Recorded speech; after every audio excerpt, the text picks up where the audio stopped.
Hello दोस्तों, आप सभी का स्वागत है SRG ट्यूशन की एक नई वीडियो में। आज की वीडियो में हम पढ़ेंगे नेचुरल मेथड। मीन्स हमने प्रीवियस वीडियो में इस चैप्टर की जो पढ़ा था कि कुछ कॉन्ट्रासेप्टिव मेथड होते हैं जिनका यूज़ करके हम प्रेगनेंसी को अवॉइड कर सकते हैं। उनमें हमने पढ़ा था कि ये मेथड होते हैं natural method, barrier method, IUDs, oral contraceptive, injectables and surgical method. तो उन्हीं में से एक जो मेथड है वो है नेचुरल मेथड। तो आज की वीडियो में हम नेचुरल मेथड पढ़ेंगे, बैरियर मेथड पढ़ेंगे, IUDs पढ़ेंगे, ओरल कॉन्ट्रासेप्टिव, ये सारे मेथड पढ़ेंगे। तो स्टार्ट करते हैं आज के वीडियो को। और पीछे जो भी बैकग्राउंड साउंड आए प्लीज उसे इग्नोर करिएगा, ठीक है। सबसे पहले हम बात करते हैं पीरियोडिक अब्सेंस की, जो नेचुरल मेथड में हम जिसे क्या करते हैं, पढ़ते हैं। द कपल अवॉइड और abstain from coitus from day 10 to 17 of menstruation cycle because ovulation can occur during this period। Periodic absence में क्या होता है, जो कपल है वो क्वाइटस को अवॉइड करता है या फिर उससे दूर रहता है मेंस्ट्रुएशन साइकिल के डे 10 से 17 तक, क्योंकि जो ओवल्यूशन है, ठीक है, वो इसी पीरियड में होता है। The chance of fertilization are very high during this period, therefore it is called fertile period. और इस पीरियड में जो फर्टिलाइजेशन का चांस है वो सबसे ज़्यादा होता है, इसीलिए हम इसे फर्टाइल पीरियड भी कहते हैं। This method is based on following facts. और ये जो मेथड है प्रेगनेंसी को अवॉइड करने का, ये कुछ फैक्ट्स पे बेस है। पहला फैक्ट है ओवल्यूशन ओशर on the 14th day of menstruation. जो ओवल्यूशन है वो मेंस्ट्रुएशन साइकिल के 14th डे पे होता है। Ovum alive for about 1-2 days. और जो ओवम है, जो एग है, वो 1 से 2 दिन तक अलाइव रहता है। और जो स्पर्म है वो 3 दिन तक फीमेल यूट्रस में सरवाइव कर सकता है। ये क्या है, फैक्ट हैं जिनके ऊपर जो हमारा प्रेगनेंसी को अवॉइड करने का मेथड है पीरियोडिक अब्सेंस बेस्ड होता है, ठीक है। उसके बाद हमारा जो सेकंड मेथड आता है वो है कोइटस इंटरसेप्ट। इसमें क्या होता है, male withdraw his penis from the vagina just before ejaculation to avoid insemination so that semen is carried outside the vagina. इसमें क्या होता है कि जो मेल है वो अपने पेनिस को विड्रॉ कर लेता है वेजाइना के बाहर इजैकुलेशन से पहले, ताकि जो इंसेमिनेशन हो वो फीमेल के वेजाइना में ना हो के वेजाइना के बाहर हो।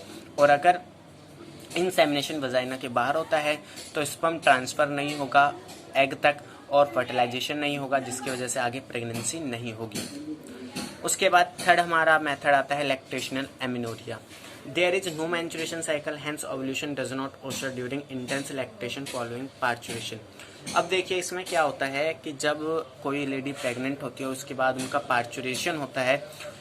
पार्चुरेशन के कुछ समय तक, जब लैक्टेशन का जो पीरियड होता है, जो शुरू के 6 महीने होते हैं, उनमें जो मेंस्ट्रुएशन साइकिल है वो ओशर नहीं होती, ठीक है।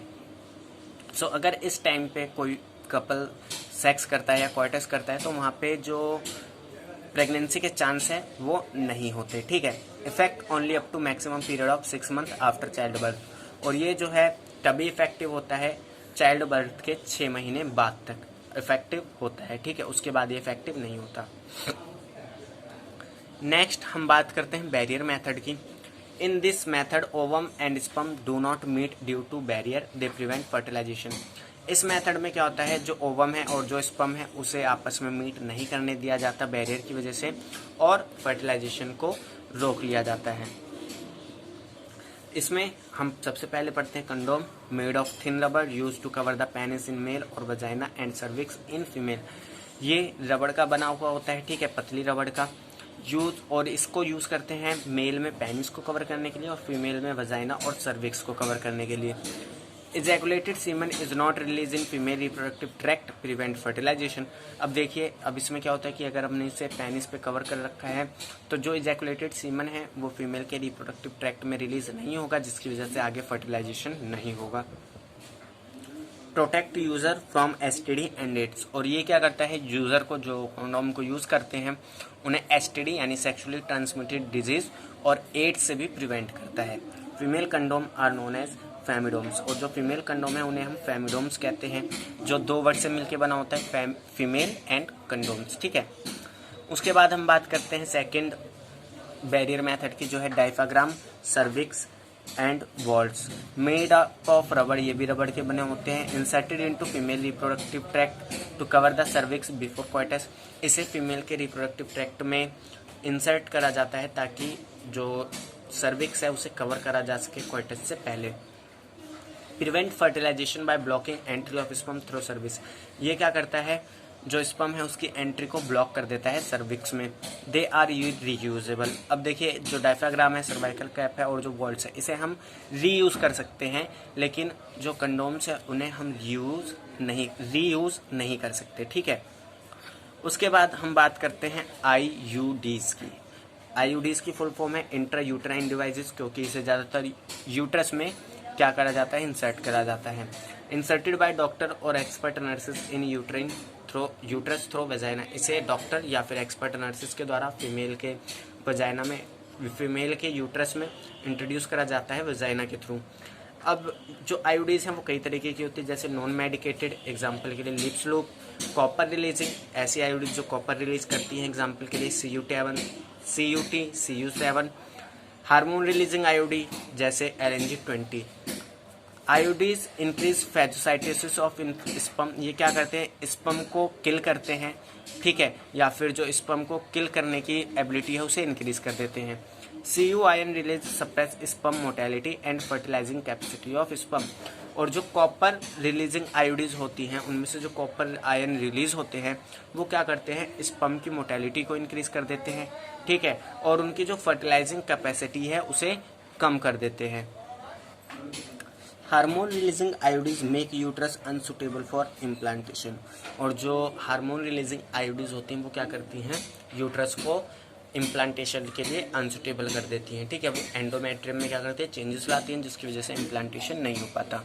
ड्रॉबैक ऑफ आयोडीज, आयोडीज की क्या ड्रॉबैक्स है, प्रेजेंस में act as minor irritant and this may act to move down the oviduct and uterus before fertilisation.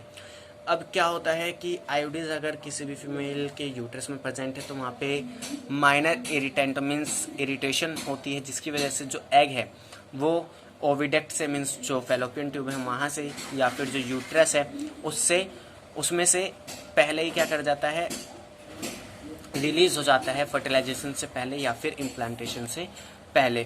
Cause excess menstruation bleeding and pain, ये क्या करता है, मैंचुरेशन की जो ब्लीडिंग है उसे बढ़ा देता है और जो पेन है उसे भी बढ़ा देता है। रिस्क ऑफ इन्फेक्शन, इसे यूज़ करने से रिस्क जो होता है वो भी इंक्रीज हो जाता है इन्फेक्शन का। उसके बाद हम बात करते हैं oral contraceptive pills used in form of tablets, इसे हम टैबलेट्स की फॉर्म में लेते हैं। Taken daily for 21 days starting with in the first 5 days of menstruation cycle, menstruation cycle के शुरू के 5 दिन से इन्हें स्टार्ट करा जाता है और लगातार 21 दिनों तक इन्हें लिया जाता है या यूज़ किया जाता है। इनहिबिट ओवुलेशन एंड इम्प्लांटेशन, ये ओवुलेशन और इम्प्लांटेशन को रोकता है। Saheli once a week pill develop at central drug research institute Lucknow, Saheli एक नई पिल आई है जिसे हफ्ते में एक बार लेना होता है और इसे डेवलप करा गया है सेंट्रल ड्रग रिसर्च इंस्टीट्यूट में जो मौजूद है लखनऊ में। Hormonal pill act in 4 ways, ये 4 तरीके से काम करता है। इनहिबिशन ऑफ ओवुलेशन, ओवुलेशन को रोकता है। Inhibition of mortality and secretary activity of oviduct, ये क्या करता है, जो ओविडक्ट की मोटेलिटी है और जो उसका सिक्रेशन है उसे रोकता है ताकि फर्टिलाइजेशन ना हो। Changes in cervical mucus impairing its ability to allow passage and transport of sperm, ये क्या करता है, सर्वाइकल के म्यूकस में चेंजेस लाता है ताकि वो स्पर्म को पास ना होने दे या फिर उसकी जो पास होने देता है वो स्पर्म को, उसकी जो एबिलिटी है वो उसे थोड़ा कम कर सके। Alteration in uterine endometrium to make it unsuitable for implantation, ये क्या करता है, जो यूट्रस की एंडोमेट्रियम होती है, जो इनर लेयर होती है, उसे इम्प्लांटेशन के लिए अनसुटेबल कर देता है। उसके बाद हम बात करते हैं हार्मोन इंजेक्शंस की। दीज आर प्रोजेस्टेरोन डेरिवेटिव, ये प्रोजेस्टेरोन होते हैं या फिर प्रोजेस्टेरोन के डेरिवेटिव होते हैं, मीन्स मिक्स होते हैं।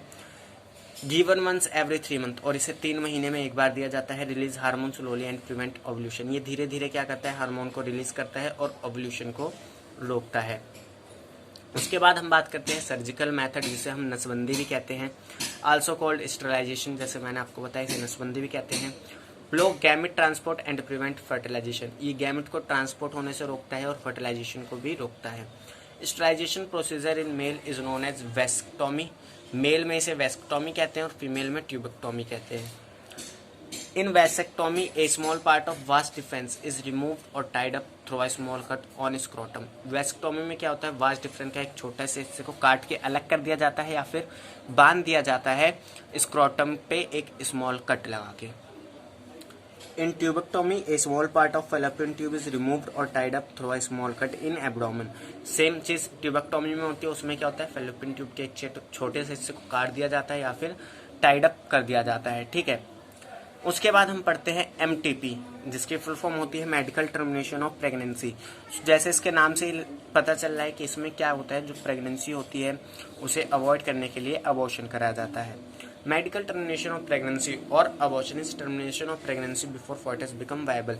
इसमें क्या होता है कि फॉयटस पूरी तरीके से डेवलप होके पार्चुरेट हो, मीन्स पार्चुरेशन हो, उससे पहले ही वहाँ पे अबॉर्शन कर दिया जाता है या फिर उसको मेडिकली टर्मिनेट कर दिया जाता है।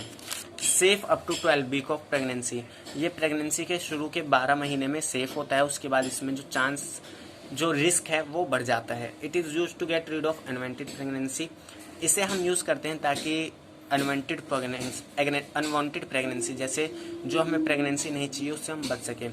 अब ये क्यों हो सकता है, क्योंकि देखिए अगर कई बार क्या होता है कि आपने कुछ कॉन्ट्रासेप्टिव मेथड यूज़ करे लेकिन वो फेल हो गए तो उसकी वजह से प्रेगनेंसी हो गई, तो आप उसमें MTP को यूज़ कर सकते हैं। Do not use contraceptive during coitus. और मान लीजिए अगर आपने कॉन्ट्रासेप्टिव को यूज़ ही नहीं करा लेकिन अब आप चाहते हैं या जो फीमेल और मेल है वो चाहते हैं कि ये प्रेगनेंसी ना हो, तो आप डॉक्टर के पास जाके उसे करवा सकते हैं। Pregnancy can be harmful or even fatal to the mother or to coitus or birth. या फिर जो प्रेगनेंसी है वो हार्मफुल हो या फिर फैटल मीन्स मौत एक तरीके से हो माँ के लिए या फिर बच्चे के लिए खतरा पैदा कर सके या फिर दोनों के लिए खतरा पैदा कर सके, तो इस केस में भी हम MTP को यूज़ कर सकते हैं। इसके कुछ ड्रॉबैक्स हैं, कुछ कमीज़ हैं। Misuse to abort normal female foeticides, इसे मिसयूज़ करा जाता है नॉर्मल फीमेल फोर्टिसाइड्स को अबॉर्ट करने में।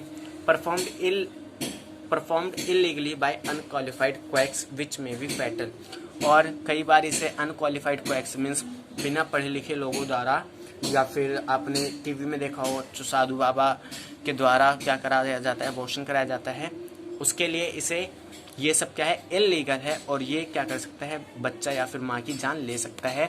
और इसी वजह से इसे लीगलाइज करा गया 1971 में और इसके ऊपर कानून बनाया गया। तो अगर आप सिर्फ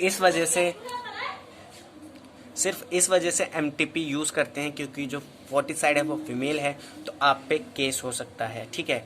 सो आज की वीडियो में इतना ही। नेक्स्ट वीडियो में हम पढ़ेंगे STD के बारे में और अनफर्टाइल कपल्स के बारे में, ठीक है। तो मिलते हैं नेक्स्ट वीडियो में। तब तक के लिए अगर आपको वीडियो अच्छी लगी है और कुछ समझ में आया तो प्लीज़ इस वीडियो को लाइक करें, कमेंट करें, ज़्यादा से ज़्यादा शेयर करें अपने दोस्तों के साथ। तो मिलते हैं नेक्स्ट वीडियो में।